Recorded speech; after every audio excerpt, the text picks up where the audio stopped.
The much-awaited launch to Jupiter by the European Space Agency has been postponed to tomorrow. The Jupiter Icy Moons Explorer, also known as JUICE, was set to embark on an 8-year journey through the solar system this hour.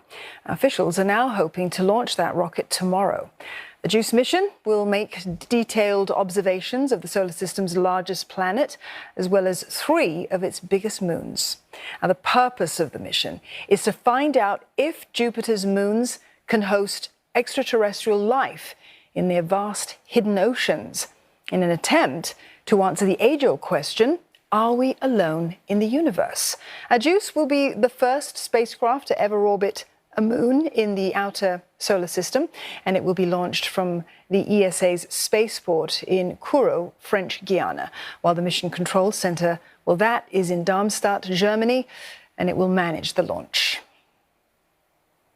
For more, we go to Trent Murray. He is in Darmstadt, Germany. Trent, what's happened to this launch?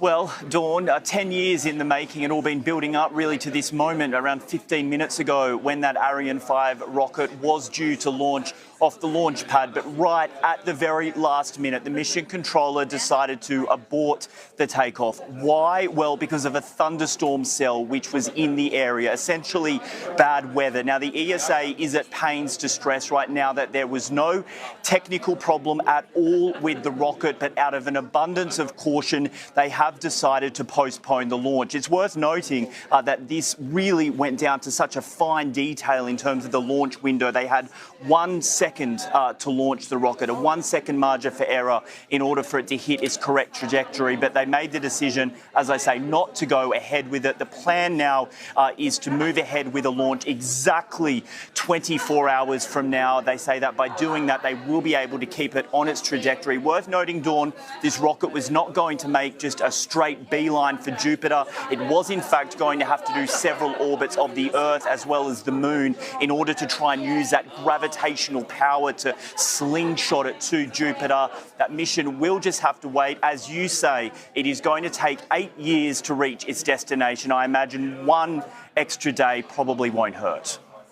It certainly doesn't seem that it will, Trent, but tell us more about the aim of this mission involving Jupiter's moons as well. What does it plan to achieve? Look, it's a really exciting mission and there has been a lot of build-up to it, and that is because on those moons of Jupiter, particularly the biggest moon, Ganymede, it is thought that there are subsurface oceans under the ice there, literally liquid water.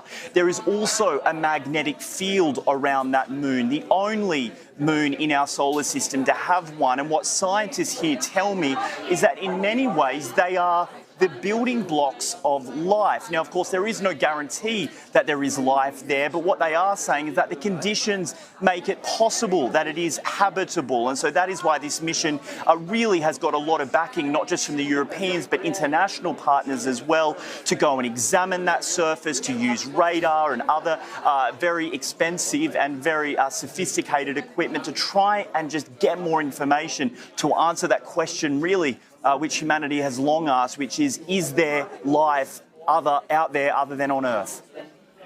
A very important question. Trent, thank you very much for that. Trent Murray there talking to us from Darmstadt in Germany.